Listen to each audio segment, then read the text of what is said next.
This piece of land allows us to grow row after row of corn, cotton, and soybeans. That's why, as a farm family of Mississippi, we do our best to take care of this land. Water conservation, improvements in soil health, and reducing our carbon footprint, all to grow the best products we can. It's just how we do things around here, providing for our family and yours, the farm families of Mississippi. Aidan, back-to-back, you've had your career best, career-long starts. What has it been that's been so key for you, and what was the key for you, particularly settling down after that opening at-bat hit today? I think just trying to get ahead of hitters and kind of pitching off the fastball has been big, I think, the last two outings. So trying to get ahead and stay in the zone and keep that pitch count down and let the defense kind of work. It's kind of been the key there. You guys basically said yesterday, the other players that talked, that you knew you would respond because you had done so all year. How much was that talked about among you players after yesterday's game and going into today's game? It was talked about a little bit. I mean, we were definitely pretty pissed off yesterday after the loss. I mean, we felt like we had them and we kind of let them off the hook. So it was really no different today. I mean, we were just trying to win one game at a time. That's all we've been trying to do all year. So the mentality wasn't too much different, but we were definitely a little mad after yesterday's game, that's for sure. Thanks, Aidan. Appreciate it. Up next, we'll go to Patrick Engel. Aidan, what about that slider that really got you some swings and misses there in the second, third inning, I think it was, but were you feeling comfortable with it, and what made that work pretty well for you? Yeah, in the bullpen, honestly, wasn't very good, and Dave kind of just told me, like, just throw it, man. So that's kind of what I did, and I was able to find it in the first couple innings and throw it pretty well, and then I was able to mix in the change a little bit later in the game, which was good. So, yeah, it worked pretty well. Up next, we'll go to Aidan Thomas. Hey, Aidan, I was wondering when you heard from Link that you were getting the start today, and what was your preparation going into the game, kind of knowing that the season was on the line tonight? Yeah, he told me last night around 6 or 7, something like that. So the preparation was the same as it is every time. I mean, trying to do nothing different, just attack it the same every single time. And it was a little weird with the weather. We didn't really know when we were going to start, so just trying to stay ready and stay focused. That was really the main thing. Up next, we'll go to Eric Hanson. Aidan, you showed a lot of composure there early. I think Alex was even up throwing in the bullpen in the first inning. How much did maybe getting used to the atmosphere yesterday, all the cowbell and all that, help you today to stay composed? Yeah, it definitely helped. I mean, being able to see it firsthand kind of and then know what you're going into, I think definitely helped. But yeah, I mean, after the first inning, I mean, I gave up the big hit, obviously. I gave up the triple, but if they were going to score, they were going to score. That was going to be fine, and we were going to score runs too, so just trying to keep attacking hitters, and after that, it went pretty well. Up next, we'll go to Shotgun Spratling. Hey, what kind of confidence does this type of win, where you guys control the entire game, kind of give you going into tomorrow? It gives us a lot of confidence for sure. I mean, yesterday we were kind of in the same situation, and we kind of let them off the hook, like I said earlier. So we were able to kind of step on it today and put up some zeros and keep hitting the whole game. So it was great, a lot of confidence for sure, and we're excited for tomorrow. We have time for a couple more. We'll go to John again. Yeah, Aidan, I'm just wondering, 103 pitches today. When's the last time you maybe threw that many pitches? And when's the last time, if you can remember, you had back-to-back starts where you threw, I guess, 190 pitches combined? It's been a while, probably since high school, that I've thrown that many on 2 consecutive weeks. But I had to start early in the year, I think, against Georgia Tech, where I went up into 100, 110, or somewhere around there. So I've done it before this year, but yeah, it's been a while, especially 2 consecutive weeks. So it was good. David, the key at bat with the home run, how it seemed you knew pretty quickly that it was gone. So how quickly did you know it was gone? And then what did your teammates say about that bat flip? Once I hit it and saw that it was up in the air, I knew I got it pretty well, so I knew it was out of there. But my teammates were excited about it. It was just an exciting moment. It's a great atmosphere, and it's a lot of fun.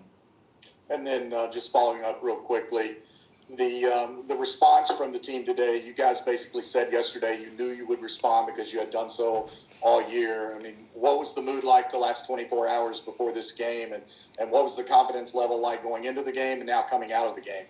We're a pretty tough group. We've shown that all year, and to be honest with you, we were pretty mad yesterday after yesterday's loss because we felt like we let them off the hook, just like Aidan said. So we were coming into today pretty confident. We thought we were the better team, and we thought we could definitely pull out a victory.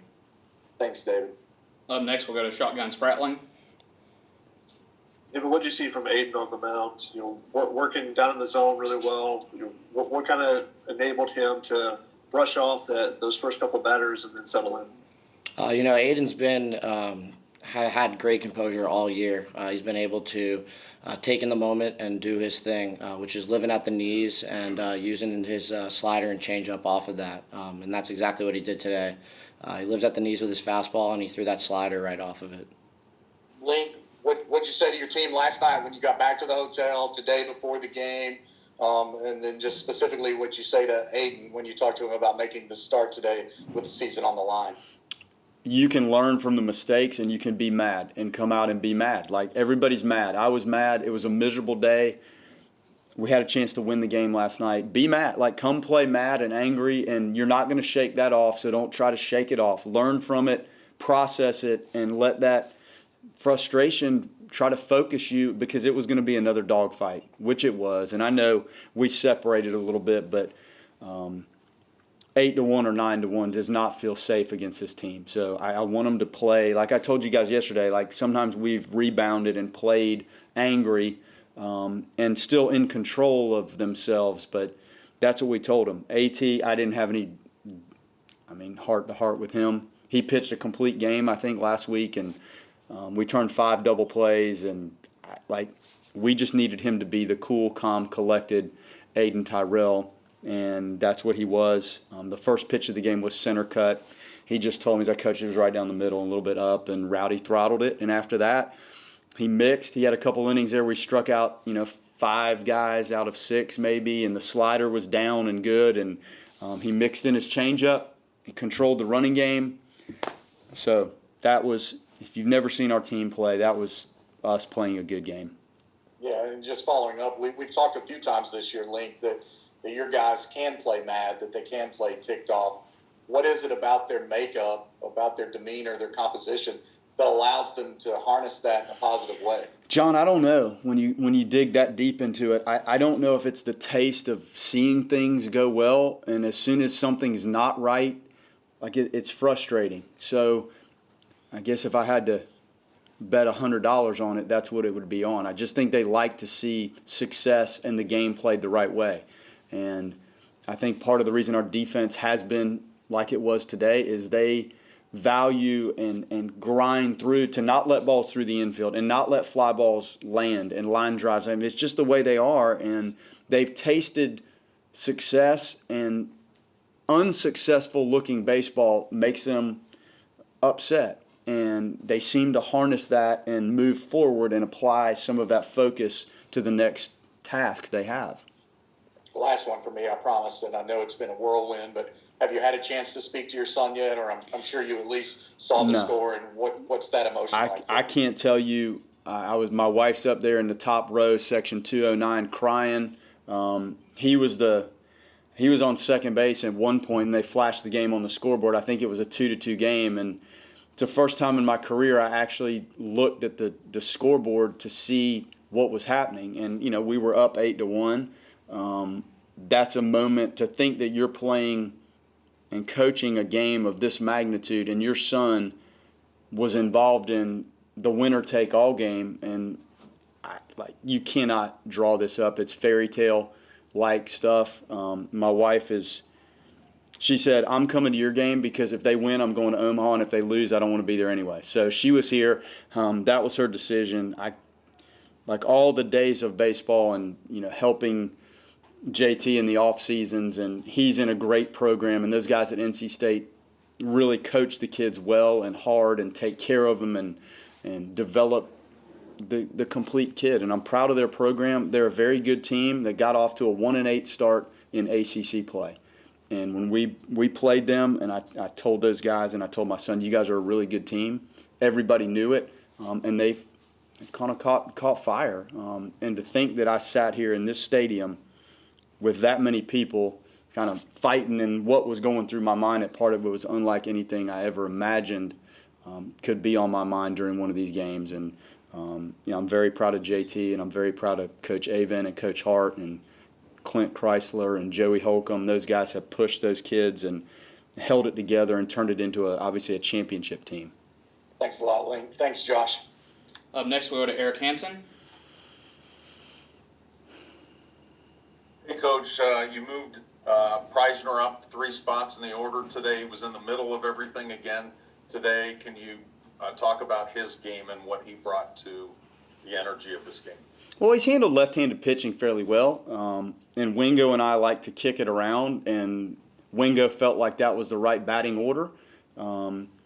This time of year, somebody gets a little hot, and it's good to get him involved. And Prize got off to a tough start, so the numbers are probably, if you took out the first 10, 12 games, he'd be hitting with anybody in the country. So it's good to get him up there and hot, and we just shuffled it around a little bit with the big lefty on the mound and the old check swing in the whatever inning that was at the bottom of the first. That was a critical moment. And then he had a couple, I don't know how many hits he ended up with, but 3 hits again. Yeah, and the little, just putting that ball in play with 2 strikes and forcing them to handle it and hitting hard ground balls, and then the defense. Like, he was so, you guys heard him yesterday, I'm sure. That was tough for him to come in here and handle himself the way he did after, the defensive game he had to endure. These are tough kids, man, and he's one of many tough ones that we have. And, he does double plays that we turned impressive.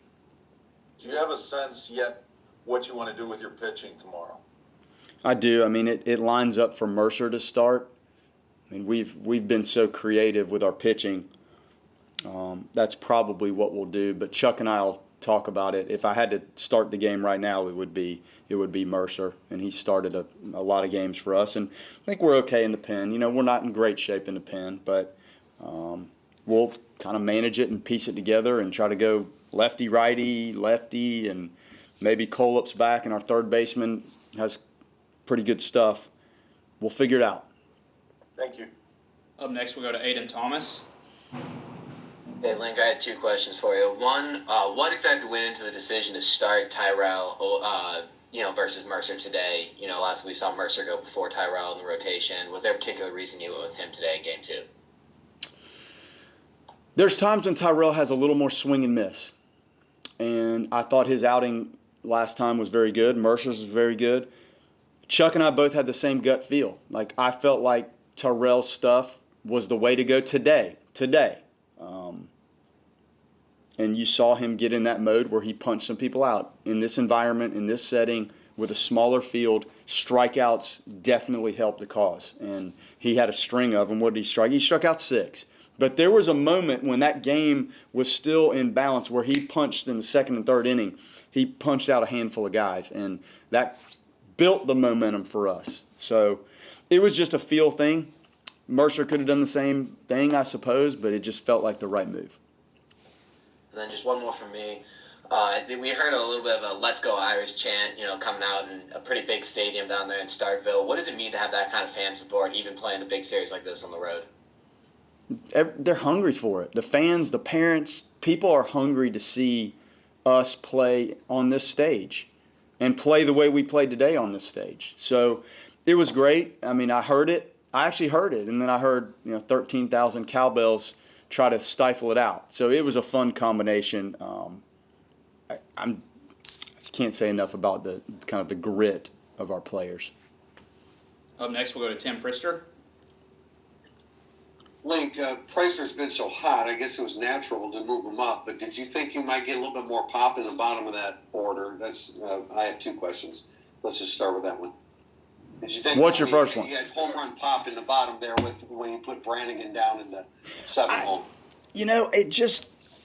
I've told you guys, our park plays tough at times. So our home run numbers might be skewed early because you just simply can't hit balls out. And there was a month or so, I'm like, guys, I was counting barrels. Like, guys, you barreled up 6 balls and there's not much to show for it. You and I have talked about it. So the capability of the guys at the bottom, it exists when they swing at good pitches and are on time. They have the capability to hit some balls out. So moving Preisner, I wasn't necessarily thinking power-wise. I was just thinking who's been on it. And Dave seemed a little, when you catch like he catches, and he's not a huge physical guy. So we felt like maybe giving him a breather, and just not that from 7 to 9 is a huge breather, but it gives you a little more time to catch your breath there. So just that was Wingo and I breaking it down. Right. And Link, as far as what your lineup has done against really two pretty quality dominant starting pitchers, it's been impressive. And we've seen this all year. Like Andrew Rabbit and Emmett Sheehan and Griff McGarry and the guys at Georgia Tech and the guys at NC State that are going to Omaha and Florida State's pitcher of the year, Messick. I mean, North Carolina's got arms. Louisville's got arms. Like, the only team we didn't play was Miami. I don't know what to tell you, but the other, 13, is that what we played, 12? Like, there wasn't – these are really good arms, but I think our guys have seen just about everything that can be thrown at them, and so has Mississippi State. Like, we're not going to run anything out there that's going to be completely out of left field for them. So the at-bats have been good. I think the focus has been really good on this stage, and sometimes the adrenaline in the crowd can lock you in a little bit, and we talked about the frustration of not winning yesterday. Sometimes if you handle that right, it's okay to be a little mad. That's not the word I want to use, but like, upset when you come out here. All right, guys, we have time for two more. We'll go to Patrick Engel and then end with Shotgun Spratling.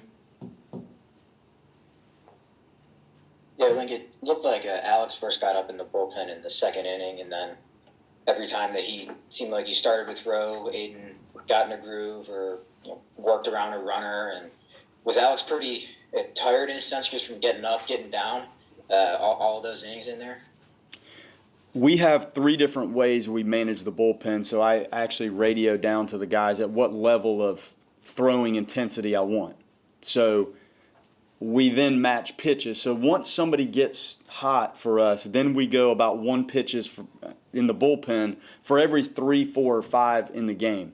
So he never really got hot, so to speak. Now up and like at the level that precedes hot, he was, but that doesn't get you to the point of taxing you. So we try to go further than hot or get loose or get hot or get red. We break it down because we knew the importance of our bullpen management with the way our staff was when we had our injuries early. Like, there were guys that were going to have to be up in the bullpen and down in the bullpen, and the way we mix and match. So I think he's okay.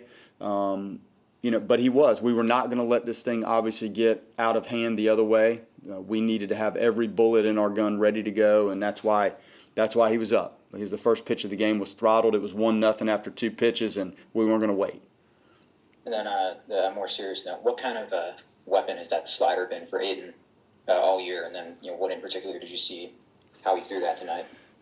There's days the slider's really good. There's days the changeup is good. And there's days like today, I didn't get the document on what pitches he threw how many times yet, but I think he threw more sliders today, and it was working. And sometimes it works to the righties, and he can use the changeup, and the slider's usually fairly effective with the lefties. But he's just such a calm, cool guy, and he'll let us know like what he's really feeling, and then you read the swings in the game, and when that breaking pitch is down, there have been a lot of swings he's gotten this season on pitches that are down out of the zone. And so that when you start to see that, you know that it's got some bite and he's got a little deception, and they were not picking it up, and he continued to execute it. Just did a fine job. And then we'll end with Shotgun. Hey, Link, the diving plays that Jared Miller made in the, I think it was the 5th inning, which is about the time where they rallied yesterday. Yeah. What kind of impact did that have from allowing Tyrell to continue on later into the inning or into the game, and then also just stymieing and keeping the crowd out of it as well? Yeah, phenomenal play. Like, he's done that in both directions. I think that was at the inning. There was a little flurry there where they hit a couple balls hard off of Aidan's glove, and I think one of those may have come just before the line drive. I think Jared tried to throw it back. Jared's a great baseball instinctive player, and he gets great jumps and reads, and that was a big, big play. That ball, you're probably first and third if that ball gets through there. That was huge. That was huge because you could sense it. Like, they started to barrel some balls, and I think we got Rayo really, that might have been the only time he might have gotten hot, but we sensed it. That play snuffed it out, to be honest, and huge play, huge.